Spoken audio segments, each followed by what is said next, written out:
Hi everybody, this is Kathy. I haven't checked in for a while. I have decided not to do my stats because I don't ever check in really that often. And I've only got another week and a half left of my P2 to go. So I was just going to wait till I was done with that to tell you my overall stats of this round and next and last round. But what I wanted to address today is like so much talk around about the bulimia, especially, and binging and purging. And um, this one is especially for Squeaker Woods. I just watched her blog about how she does have, or did, I guess you always have bulimia, or you always have it in the back of your mind.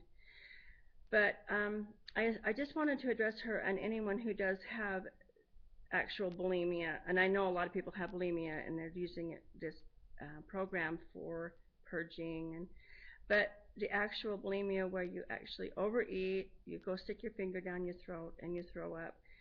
That's what I wanted to address today, and I hope I don't step on any toes here or make this uncomfortable, but it is an uncomfortable topic. It really is. First of all, I'm hoping that my voice picks up okay. I've been told that they can't hear a lot of my vlogs, so I'll try to speak up. But anyway, a few years ago, I owned a little children's clothing store, and it's a franchise, and I needed help to get me started with it. And this girl that worked in one of the other franchises came and worked for me, and her name was Michelle. Um, Beautiful girl. Uh, she she was a real tall girl. She kind of reminded me, and I don't know, this might date me quite a bit, but she reminded me of the old Peggy Bundy, and I wish I could remember her real name, but the old Peggy Bundy that used to be on Love and Marriage show, the Love and Marriage series.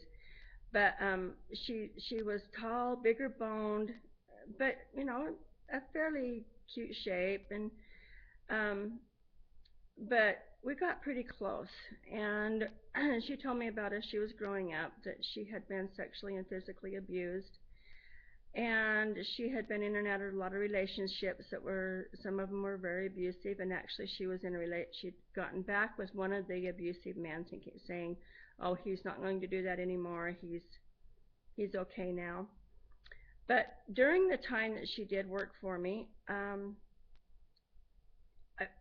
and me and the other coworkers were talking a lot about this, about how she loved ice chips. And I don't know a lot about bulimia, but she loved to she would chew on ice chips literally all day long. And whenever she would eat, she would spend so much time in the bathroom. In fact, sometimes would tease her, geez, Michelle, did just fall in, you know, I never had any clue that she was having problems, that she had bulimia. I had no idea. So one day she finished up with her work, clocked out, and went out shopping in my store and found this cute little headband. And she brought it behind the register and said, "Oh, I can't find my checkbook right now, or any money, so I will buy this from you tomorrow." And she walked out the store, and she turned around and waved and said, "See you tomorrow," and waved her hand, and we're all like, "Okay, see you, Michelle, have a good night." And the next morning, I got into work a little early and was doing my paperwork, and the phone rang. And I kind of ignored it. My other employee answered the phone, came back. It was a boy, and he came back with an ashen face and said, "Pick up the phone." I'm like, okay, whatever. And I picked up the phone, and there was a young girl on the phone and said, "I just wanted to let you know that Michelle won't be coming into work today." And my first reaction was, oh man, we've got so much to do. I've got all this stock to put out and all this stuff. And her next words were, "She passed away last night." And it hit me like a ton of bricks. I was like, what? She's 40 years old. She just barely celebrated her 40th birthday. She has two children. I think they were all preteen. Both of them were preteen. How could she be 40 years old and pass away? And the next thing, of course, I thought a car accident or something, and I asked her, I said, what happened? And she said that she had hemorrhaged. And of course, you think hemorrhaged, period, blah, blah, blah. But I said, hemorrhaged, and she said, yeah, from her throat. She hemorrhaged in her throat. She literally choked on her own blood. And I hung up the phone, and I was, how? How can anybody, especially somebody who's 40, hemorrhage on their own? I mean, I had no clue.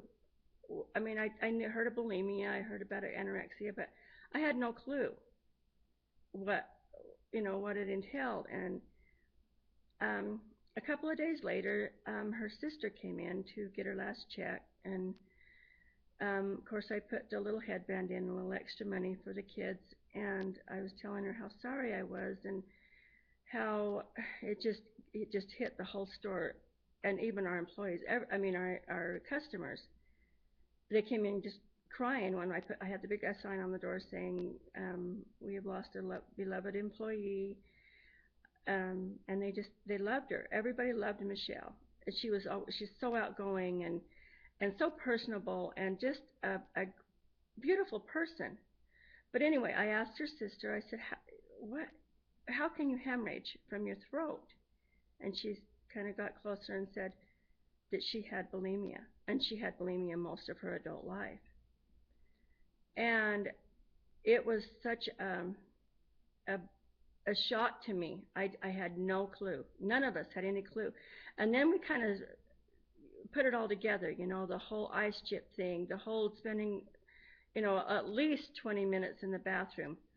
And one time I even remember going by the bathroom door thinking, what is going on in there? Why is she in there for so long? And no noise, no nothing coming out of there. But, and I heard Squeaker would say I could do it without any noise. I could throw up without any noise. But I just hope, I think I remember your name is Peggy, but I just hope, Peggy, that please know that she had no signs. She looked so healthy. She was so happy, it seemed like. And she went home that night thinking that she was coming back the next day.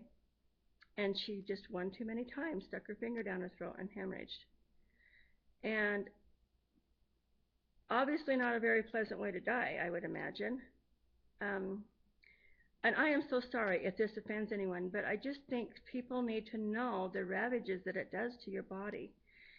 And, I know that dieting and so many things do so much to our bodies. And I have it's done so much to my body. I've had to have a stent in my heart. I've had to, my bones and everything just hurts all the time. And I mean, of course, I don't anymore. I've got over 40 pounds off, but the things that food and the value that we place on food, and it just does so much to us. It really, really does. And we just got to get over this thought that food is so important. And also our body images are so important. And I'm sure that, she wasn't any person that the ideal right now people want to look like, but she wasn't. She was beautiful. She was beautiful, and she was happy, and her kids seemed happy, and they didn't have a mother after that. They went to live with their dad, miles and miles away, go to a new school. I mean, the things that it does to our body, it just I still remember the look on those kids' faces around her coffin when we went to her funeral, the devastation and like, why? Why? Why does this beautiful woman feel like that's what she needs to do to be beautiful? And her mom saying she's not supposed to die. Parents aren't supposed to lose children, and children aren't supposed to lose parents.